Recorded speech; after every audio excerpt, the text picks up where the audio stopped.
Այսօր Հայաստանի Հանրապետությունում քաղբանտարկյալ հանդիսացող մեր գործընկերը Դավիթ Ղազինյանը հանդիպել է հերթական իրավունքի նկատմամբ նսեմացնող, ինչ-որտեղ ծաղրող վարքագծի։ Ներկայացնեմ շատ հստակ ինչ է տեղի ունեցել։ Քննչական մարմինը, դատախազությունը քաջատեղյակ լինելով, որ այսօր Դավիթ Ղազինյանը ձեռք է բերելու ազգային ժողովի падգամավորի կարգավիճակը, հասցրել են կայծակնային, ռեկորդային, աննախադեպ արագությամբ գործը ուղարկել դատարան։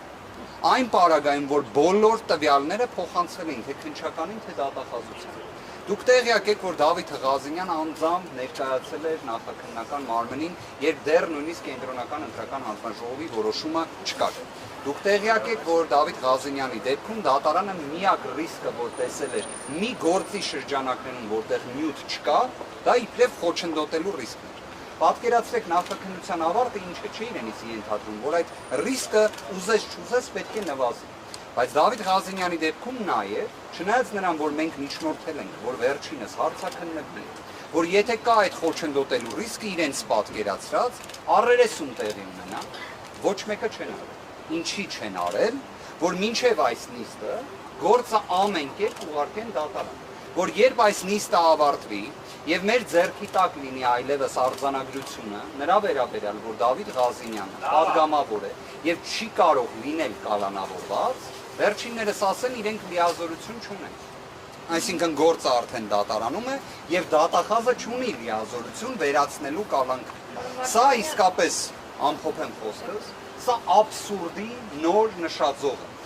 Մյուս հանգամանքը, որ ուզում եմ նշեմ, տեղի ունենալու այսօր ժամը 17:00-ին։ Դուք երևի թե ԿՀ օրակարգը ուսումնասիրելու դեպքում նկատած կլինեք, որ 17:00-ին կա դատախազության մի միջնորդություն։ Ոչ մի ուրիշ տվյալ բացահայտված չէ։ Այսօր ես ուզում եմ ձեզ հայտնել, որ նշվածը վերաբերում է Նարեկ Կարապետյանին։ Նարեկ Կարապետյանին վերաբերող միջնորդություն է ներկայացվել այն նույն տրամաբանությամբ, որով երբ ներկայացվել էր, այն վերադարձվել էր։ Կհիշեք Հովակիմյան Վահագի կողմից մի հրատապ նիստ տեղի ունեցավ, որևէ մեկին չէին իրազեկել, դուք տեղեկացված չէիք, մենք տեղեկացված չէինք, որտեղ վերադարձրել էին այն տրամաբանությամբ, որ այլևս նշված հարցը ԿՀ-ի տիրույթում չէ։ Հիմա պատկերացրեք 15:00-ին Նարեկ Կարապետյանը ձեռք է բերելու падգամավորի կարգավիճակ, այսինքն ունենալու է այլևս անձեռնմխելիության ամենաբարձր աստիճանը, բայց կենտրոնական ընտրական հանձնաժողովը իր վերաբերյալ միջնորդություն պետք է քննության առարկա դարձնի։ Ինչ է լինելու դրա ճակատագիրը, հերթական քաղաքական, հետապնդման, միջամտության, ամեն կերպ, որ Նարեկ Կարապետյանի գործունեությանը միջամտեն, խոչընդոտեն։ Գիտեք, սա մեղմ ասած իրավունքի նկատմամբ ծաղր է։ Այլ հիմա դուք օրինակ կհարցնեք ինձ, թե Նարեկ Կարապետյանի վերաբերյալ ինչ քրեական վարույթ է։ Տեղեկություն չունեմ։ Ավելին, նշված տվյալը իմանալով հանդերձ, որ 17:00-ի նիստը փաստորեն Նարեկ Կարապետյանին է վերաբերում, մենք ունեինք մեր դիրքորոշումը, որ ներկայացնենք դիրքորոշում, որ ժամանակ տրամադրվի, ծանոթանանք այդ անհասկանալի նյութերին, որոնք վստահ ենք, որ որևէ կերպ առնչություն չեն ունենալու Նարեկ Կարապետյանին։ Բայց Նարեկ Կարապետյանի դիրքորոշումը տարբերվում է տվյալ դեպքում իմ որպես իրավաբանի, փաստաբանի դեռևս այդ կարգավիճակում ունեմ դիրքորոշումից։ Վերջինս դեմ է դրան, որ նման դիրքորոշում ներկայացնենք եւ ժամկետ ուզենք այս մասին։ Հաստատի միջնորդությունը դրան է վերաբերում։ Կենտրոնական ընտրական հանձնաժողովը, ճիշտ եք ասում, ոչ թե օրենքի խախտում է, այլ նաև սահմանադրական դատարանի որոշման խախտում է, այլ ընդհանրապես որևէ միջազգային փորձում նման երևույթ չենք տեսնի։ Իդեպ ես հիմա արդեն ինքս իմ նկատմամբ որոշակի քննադատություն ունեմ, շատ հարցեր ունեմ, բայց այս հարցում էլ եւս ես հաճախ խոսում էի Սոմալիի հետ համեմատականի մասին, որտեղ գիտեք դեռ կան ծովահեններ, երևի թե այնքան շատ ասեցինք, որ մեր իրականության մեջ նույնիսկ ինչ-որ հարցերում Սոմալին կարծես թե ավելի մեծ իրավունքի պաշտպանության նշաձող է սահմանում, քան Հայաստանի Հանրապետությունում իրավապահ մարմինները։ Պարոն Վարդանյան, Նարեկ Կարապետյանի վարույթների Ես Նարեկ Կարապետյանի վարույթը կարող եմ հստակ ասել, որ իրավաբանության հետ առնչություն չի կարող ունենալ, որտեղ չի կարող լինել մի վարույթ։ Ես նշված տվյալներին դեռ չեմ տիրապետում։ Իսկ հայտարարություն է տարածել, որ իբրև թե այլևս քաղաքացիություն Այլ երկրի քաղաքացիության վերաբերյալ այնպիսի տվյալներ են հասանելի նաև քննչական մարմնին, որ իմ կարծիքով եթե դուք դիմեք քննչական կոմիտեին եւ իրենք ունենան բավարար ազնվությունը, իրենց նաև հենց պարտականությունների տեսանկյունից պետք է հայտնեն, որ նշված վարույթը կարճվել է։ Այլ տարբերակ ուղղակի չունի։ Երկրորդ քրեական ոլորտը պարոն Բախտովանյան նախաքննությունը շարունակել, մեկը կազմակերպի ազատագրած է կապակցությունը Երկուսն էլ պետք է կարճվեն, այսինքն այստեղ այլ տարբերակ իրավական չկա, բայց հիմա ի վերջո ինչ են ցանկանում դատախազությունը, որ ԿԸՀ-ն այսօր անի, եւ երևի թե ինչ որ ստվերային չի բացառվում նաև որոշակի վարժություններ, պետք է տեղի ունեցած լինեն, ամեն ինչ է հնարավոր է, բայց մի բան հստակ է, նույն կենտրոնական ընտրական հանձնաժողովը նույն կազմով կհիշեք, վերադարձրել դատախազության միջնորդությունը։ Դատախազությունը փաստորեն նորից է այն ներկայացրել եւ ոչ թե ներկայացրել է այսօր, կարծես տվյալը դրա վերաբերյալ պետք է ավելի վաղ տեղի ունեցած լինի։ Ինչ է։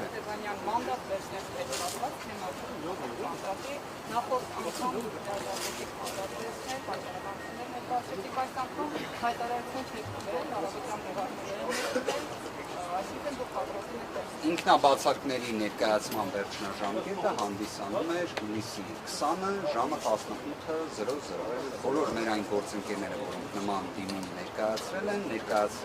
ովքեր մինչ այդ ժամկետի ավարտը չեն ներկայացրել, ըստ դրա չեն ներկայացրել։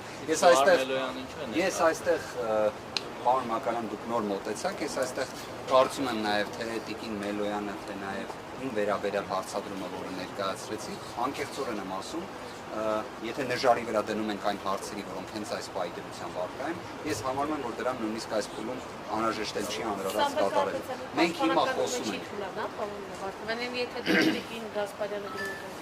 Ես կարող եմ հետևյալը ասել, պաշտպանական թիմը կամրապնդվի, թե ոչ, նշված հարցերը անկեղծորեն եմ ասում, այն պայդրությամբ, երբ մենք հիմա խոսում ենք ու ստացվում է Հայաստանի Հանրապետությունում կարող է տեղի ունենալ իրավիճակ, որ դատախազությունը տեղեկացված լինելով, որ 2026 թվականի հունիսի 21-ին ժամը 15:00-ին տեղի է ունենալու նիստ, որտեղ Դավիթ Ղազենյանի օրինակ պատգամավորի կարգավիճակը այլևս հստակ է լինելու եւ պարզապես իրենց պարտականությունը կատարելուց խուսափելու համար նման ռեկորդային արագությամբ գործ ուղարկել դատարան, սա իսկապես մենք խոսում ենք այնպիսի խախտման մասին, որ ես ուզում եմ դրա մասին հատկապես շեշտադրել։ Ավելին Դավիթ Ղազենյանը 15:00-ից հետո պետք է լինի ազատության մեջ, բայց մենք ունենում ենք մի իրավիճակ, որ ստացվում է այն պաշտոնյան, որը դա պետք է ապահովի, գոյություն չունի։ Եվ սա հատուկ մշակված ծրագրային գործողություն է։